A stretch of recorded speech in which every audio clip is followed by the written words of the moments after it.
its way through Congress and took away the freedom of speech, or at least a big portion of it, in the churches. From then until now, if we've had a comment on current events or cultural events, somebody undoubtedly would say you're being political. If we comment on marriage between being a man and a woman, somebody'd say you're being political. That's not political, folks. That's a biblical issue. Just like morality or the sanctity of human life. Well, the recent ruling by the IRS that churches can actually endorse a candidate removes all that nonsense and restores a good bit of free speech to the churches. It's really good news.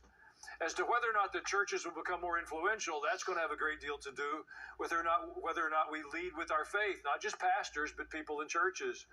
We've been silent on cultural issues for far too long. It took a president of the United States, not a pastor or a bishop or a cleric, to say that marriage was between a man and a woman.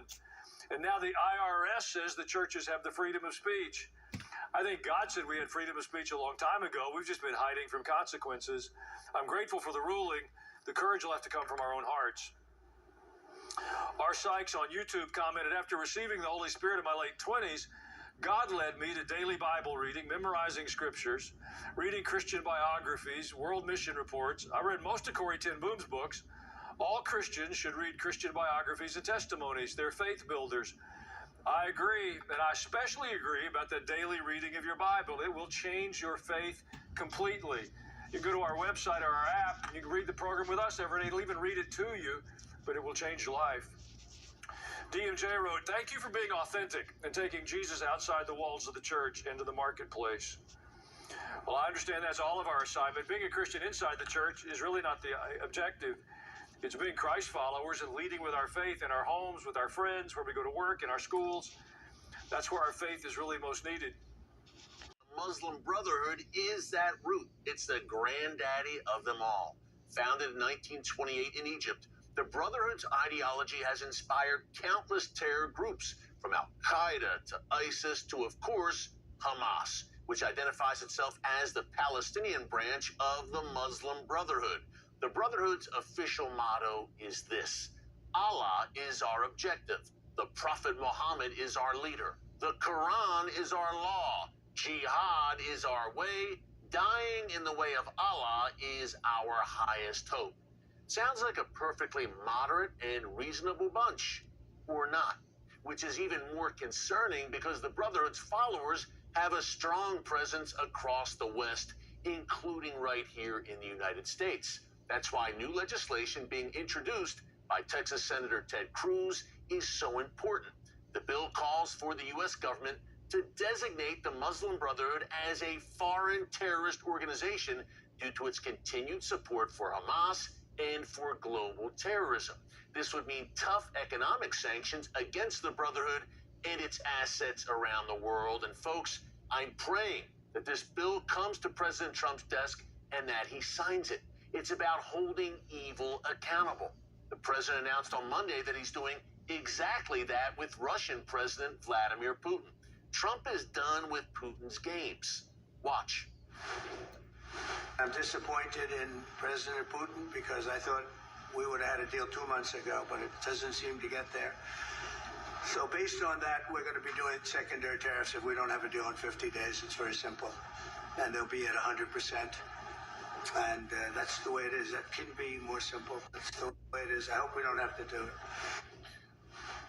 But my sense is he probably will have to do it because Putin doesn't seem inclined to make a deal. That's why President Trump announced that the U.S. will now also be sending Ukraine Patriot missiles to defend against Russian attacks. He said the European Union will be paying for the missiles, which makes sense since Russia is on the EU's doorstep. Now, not everyone appreciates President Trump's bold moves and the return of peace through strength. A new movement in Iran called the Blood Covenant claims to have crowdfunded more than $40 million as a reward for assassinating President Trump. We've told you about the Iranian regime's efforts to target the president dating back years. After he made the call to strike Iran's nuclear program last month, the Ayatollahs became even more hell-bent on revenge. So folks, pray for President Trump and that God places a mighty hedge of protection around him. We live in perilous times, But there are also great things happening, including in some of the world's hottest hotspots. Coming up, we're joined by a top geopolitical expert to break it all down, and it all starts now.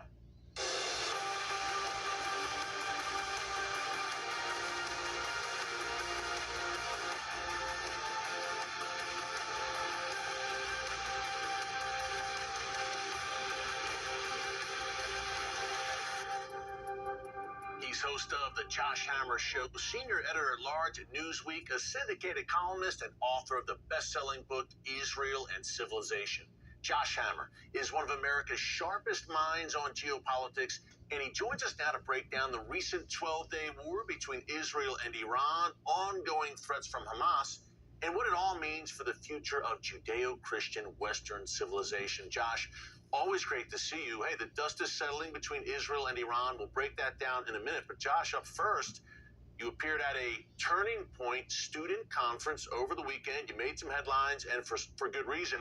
We've seen this strain, Josh, on people who are supposedly from people who are supposedly on the political right. I think of Candace Owens and Tucker Carlson, two of the most notorious. Then there is comedian Dave Smith. They are viciously anti-Israel and really anti-Semitic, yet you had a chance to debate Dave Smith over the weekend on stage. Tell us about that experience, Josh, and why it is so important to refute this growing anti-Semitism on the right. Well, Eric, it's great to join you as always. So this was actually my second time debating Dave Smith just this year. I actually debated him back in February at Princeton University in New Jersey as well. This was our second go-round at the Turning Point USA Student Action Summit in Tampa.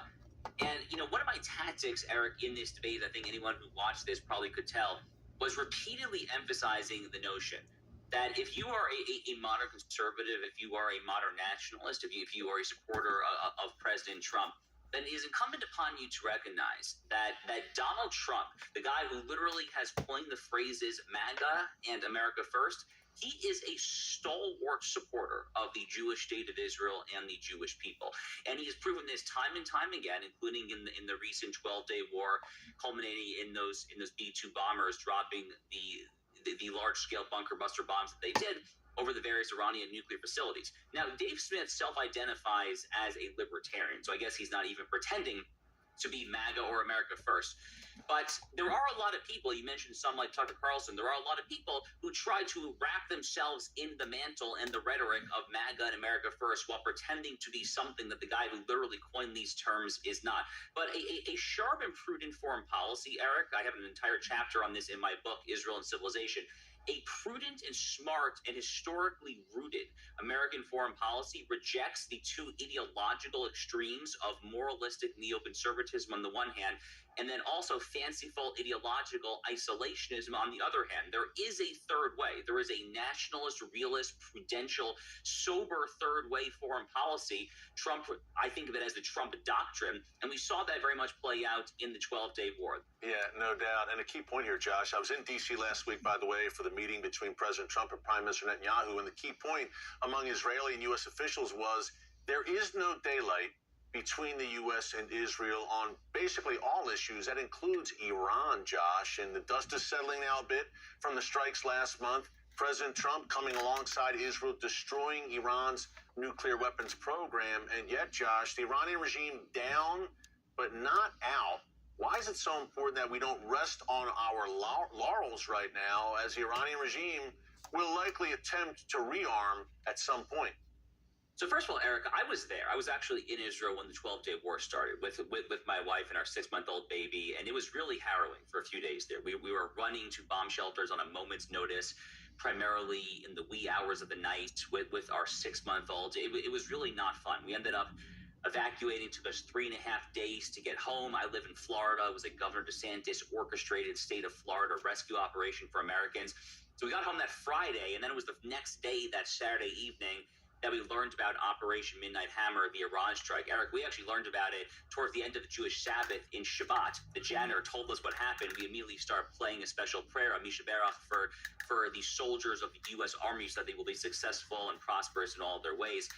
And it was a couple hours after that, after Shabbat ended, that I went and turned on my TV and I saw Donald Trump give these short remarks at the White House. He repeatedly and inextricably linked the national interests, the fates, and the destinies of the United States and the state of Israel. The message was unmistakable that we stand shoulder to shoulder. Your enemies are our enemies. Your friends are our friends.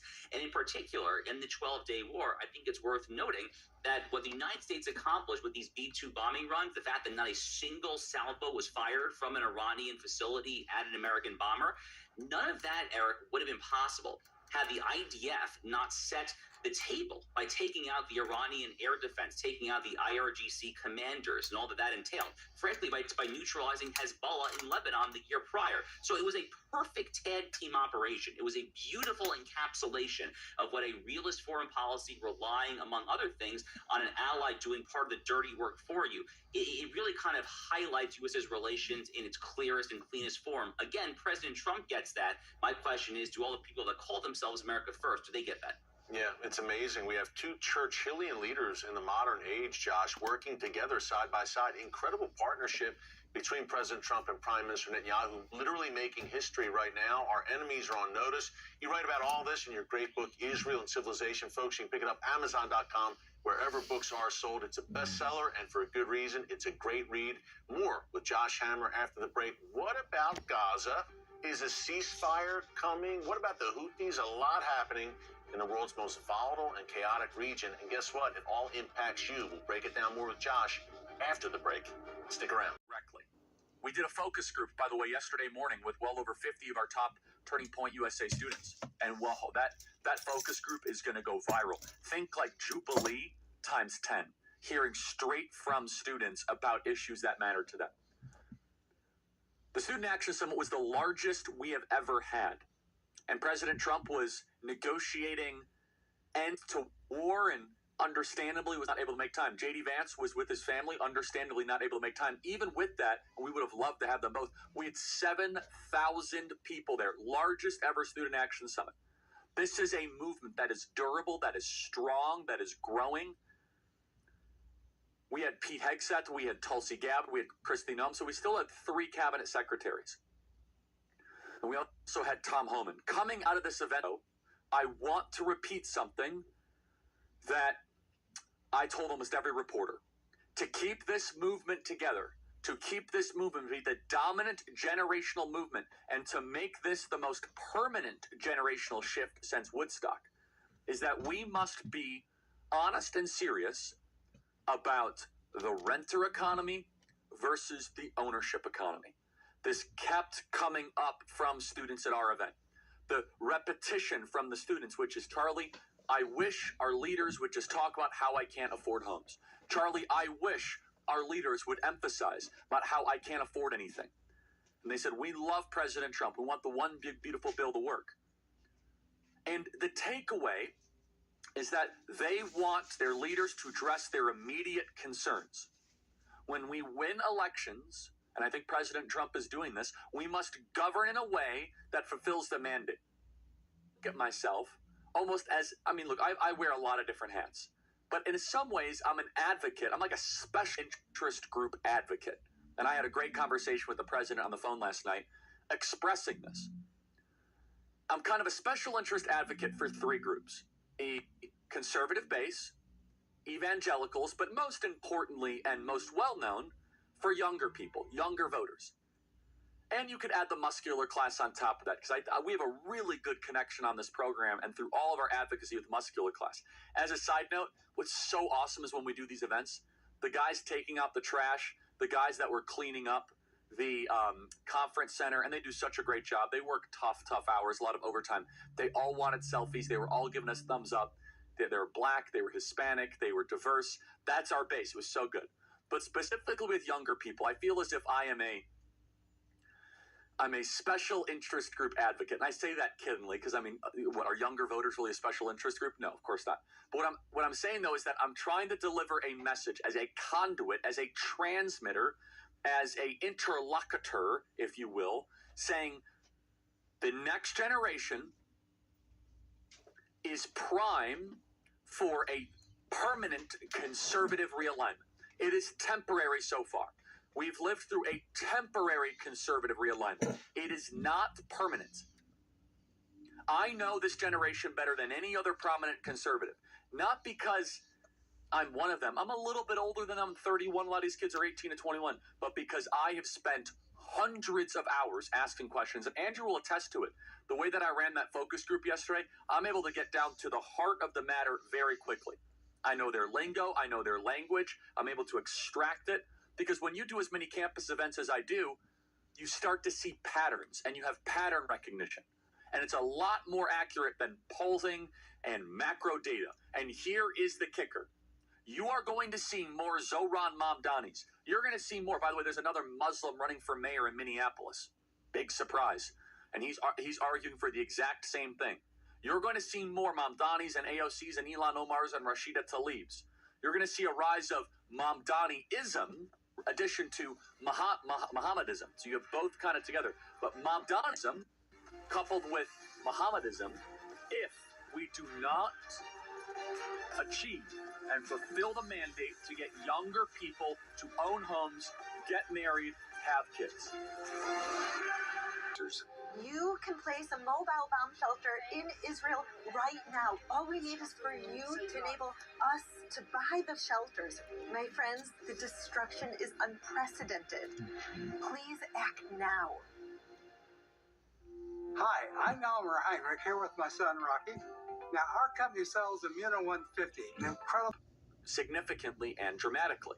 I look at, though, my fellow employees or my fellow workers that want to now buy homes. It's now at 7 or 8% interest rates, and the homes are much more expensive. So the down payment is more, and then the interest rate itself just makes it impossible for them to even enter the housing market. Not to mention, we have BlackRock coming in and buying these homes and are bidding against our own young people. And interest rates are only part of the pie, because unfortunately it won't help when like a garbage 500 square foot house costs $600,000. I think that these major $10 trillion wealth management funds and illegal immigrants owning homes are two of the major problems. So we got to figure it out. We have to figure it out. Because if we don't, the red-green axis, again, it's not always going to be red-green. It just so happens this is multiplying. Again, I'm going to be proven so right on this. People say, Charlie, you can't say this. You can't say that Muslims are taking over the West. Well, they are, and I'm going to say it again and again and again because I see pattern recognition. Sadiq Khan in London. You have Zohran Mamdani in New York. And now you have a new one. A guy who wants to be mayor of Minneapolis, Omar Fatah. If we do not solve the ownership crisis in America, which I believe President Trump will, but it's a race against the clock. It's literally a race against the clock. It's who gets there first. Can we do it before this radicalism crescendos and peaks? Can we keep the radicalism in its corner and into the bowels of American society where it belongs? Or is it going to, apparently, this guy is Somali mayor candidate Omar Fatah, who says, quote, from Donald Trump means not letting the Minneapolis Police Department interact with ICE, whether it's raid or not. Again, so this guy is a Muslim, Somalian. So we brought them in through mass migration, and though he doesn't care about, so he's an instrument for the destruction of the West. This particular guy, he wants Islamic socialist control over Minneapolis, and we've seen this happen so many times. Mass immigration without assimilation is invasion. Commit that to memory. Mass immigration without assimilation is invasion, especially when you do it in such big numbers. So my takeaway from the Student Action Summit was that these young people have been sending us a distress signal, and praise God for them. They're working their tail off. They're starting Turning Point USA chapters. They are fighting on the front lines. And they're saying, Charlie. Well, we're back now with the decorated former Navy captain, Chuck Nash. Chuck, I'd like to pick up on the Pentagon report on our U.S. military stockpiles. That report also warned that we may need to slow down on assisting Ukraine because of the rapid military buildup that's taking place in China. Given that China is continuing to invest in its military, there are some real questions about whether their targets go well beyond Taiwan to the Philippines or elsewhere in Southeast Asia. Is there any way to know where else they might try to move in?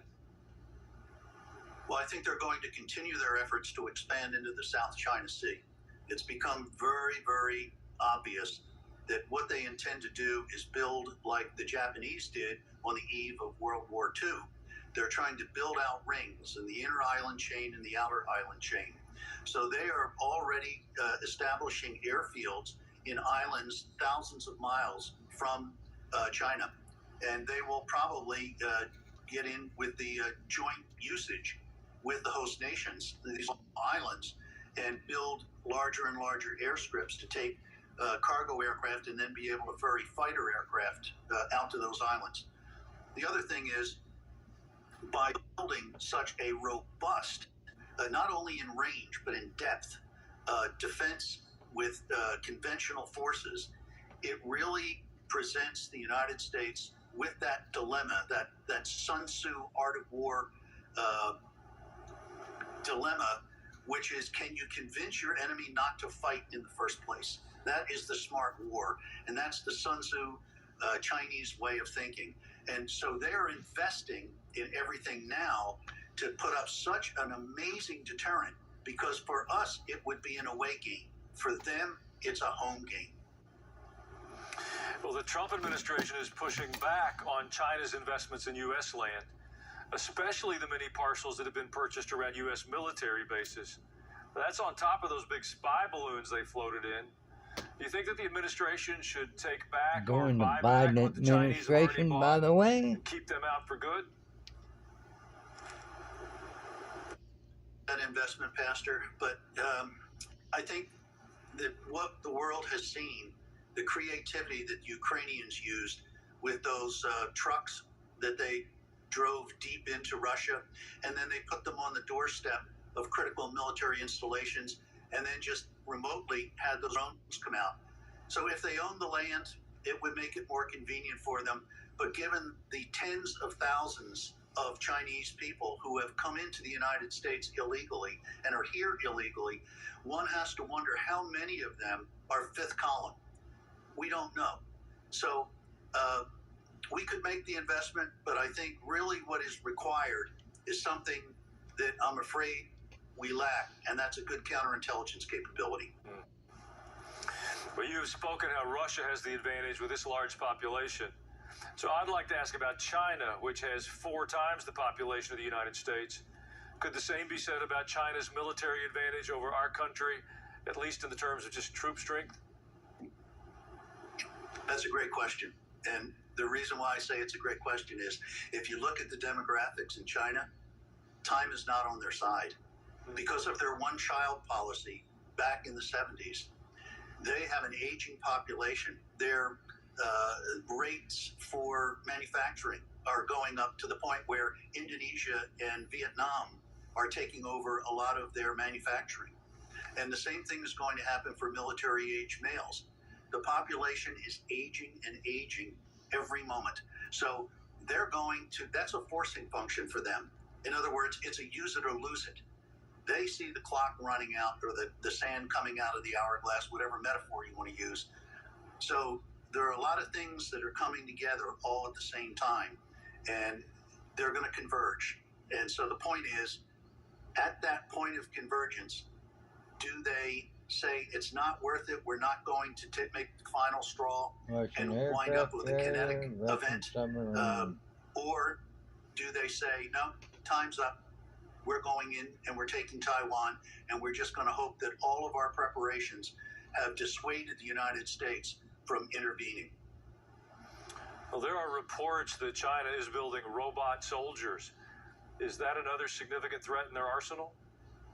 It is, and because of their demographics and the earlier point about them losing manpower in their manufacturing, they are massively ahead in drone technology and robotics because of that very thing. They're trying to keep their costs down so that they can maintain their manufacturing dominance. And the military is, as you point out, a classic for using robotics. Well, one positive sign that's been reported this year, with President Trump as commander-in-chief, recruitment numbers are up across the board. What do you hear that the young men and women are thinking as they begin to sign up again, especially after so many years of staying home? The silliness is gone, Pastor. Mm-hmm. The silliness is gone. Pete Hegseth has come in. The president has come in. No more of this stuff. That's it. And as you point out, not only did they make their recruiting goals, cut is way up. And when you think about it, the fiscal year is not over until the 30th of September. They made their recruiting goals last month for the entire year. So it's a new day. And I think with the new sheriff in town, a lot of deputies are signing up. Thank God. It's refreshing to once again see our young men and women willing to stand up on behalf of our country. It's a good sign for all of us, I think. Captain Nash, I thank you again for sharing your expertise with us today. It's always a rich learning experience, listening to your knowledge from the inside. Enjoy your summer up by the lake. You're too kind, Pastor. Thank you. It was a pleasure being with you. Well, in a moment. The next life affects how you live this life and whether you'll be prepared for what lies ahead.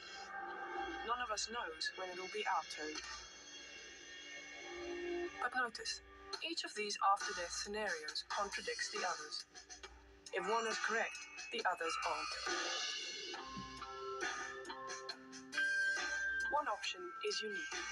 Jesus Christ is the only person who actually conquered death.